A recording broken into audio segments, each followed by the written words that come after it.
So just going to run through things from two categories, thinking basic entrance and reverse entrance.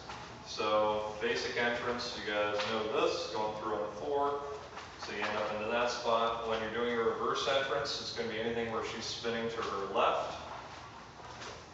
And we're catching her and bringing her in. So those both leave you in approximately the same spot, but I want the leaders to realize that she's doing something very different, and that's going to affect what you can follow it up with. So we'll get into that in just a second here. So this is going to be everything you might want to do from a basic entrance. So you guys know inside turn, so that one's fairly obvious. A basic release.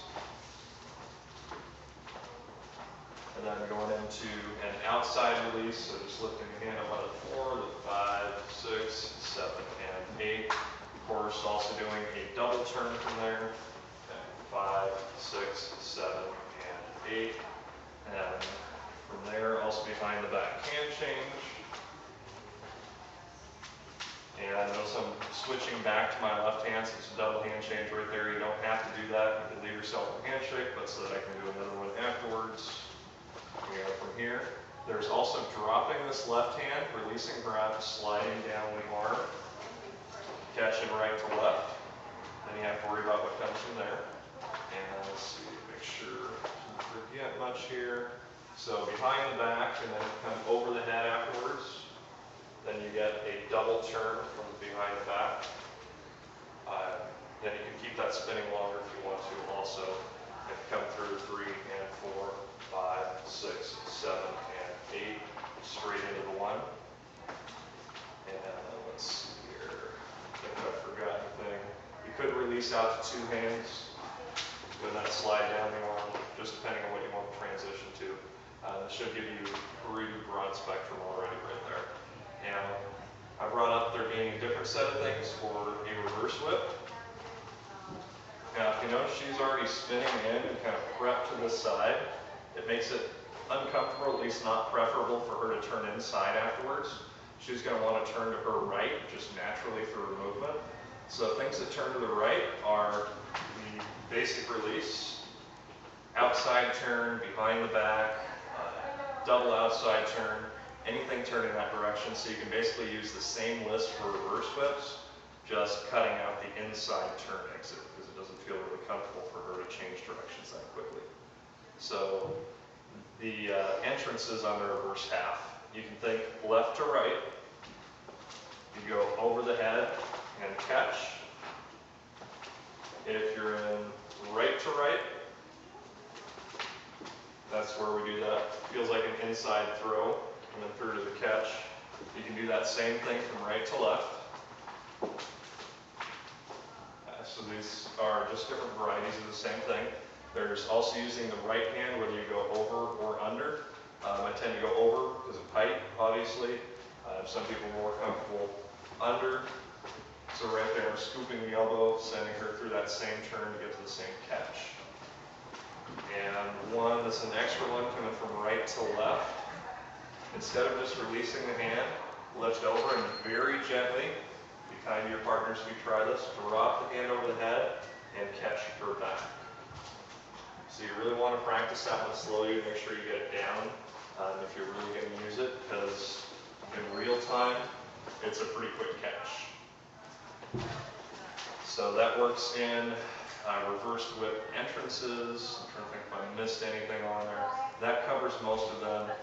Like I said, for the reverse whip entrances, you want to think of essentially everything works as an exit except for inside turns, and that's just because of the rotation. So what I want the follows to recognize on this, and I'm going to have Allison do this looking straight back down the track by the 3. So when she comes through on the 1, 2, if you turn your body all the way around, this leaves your feet clear to do that back together forward through there, stretching back, and then coming forward with the lead. So you want to make sure you do settle into the guy's right hand, but make sure that you're ready to redirect yourself so that it doesn't feel like he's pulling you forward. It'll keep you a lot better on balance and make everybody happier.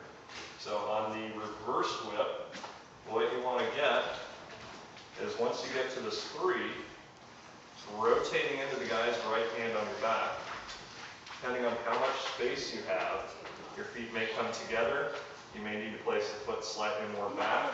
So all you're looking to do is to fill that space that he's providing. So if his hand's further back there, instead of saying, well, my teacher told me to bring my feet together, you want to move to the connection. If that connection isn't this far out, if it's a very closely led reverse, you notice her feet stay closer together right here. So that's a good thing to look out for in the following end. If you really feel like you're pulling back into the reverse whips, check to make sure your foot isn't reaching back here and you don't actually have the space to finish that step. So then I was also going to go through, I'll just go through these real quick. From your 4 as it follows, so you're getting that 3 and 4. This also works from a reverse whip either way. When you're doing your outside turns, this is one of the rough parts getting through these. Once you get to your 5, rotate onto the 6.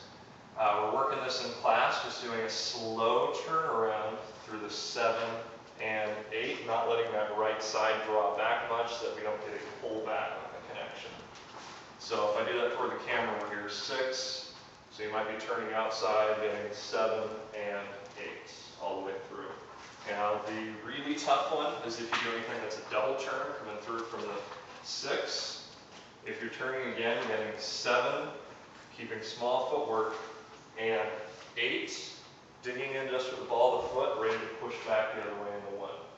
So what happens pretty often is that you're turning so fast, you get 7 and 8, and your momentum's heading back the other direction, and then you feel pulled. So you want to get this last little pivot. If you just practice this portion, think you're on your and 8, 1. So do that from here, and 8, 1. So you just get ready to push off of that foot right away. So the hard part of that is, of course, when you're heading in real time, going through here, get that 3 and 4, your partner turns the outside. Oh, it's an extra and ready to go. But you really want to work on that little piece to get ready to change directions that quickly.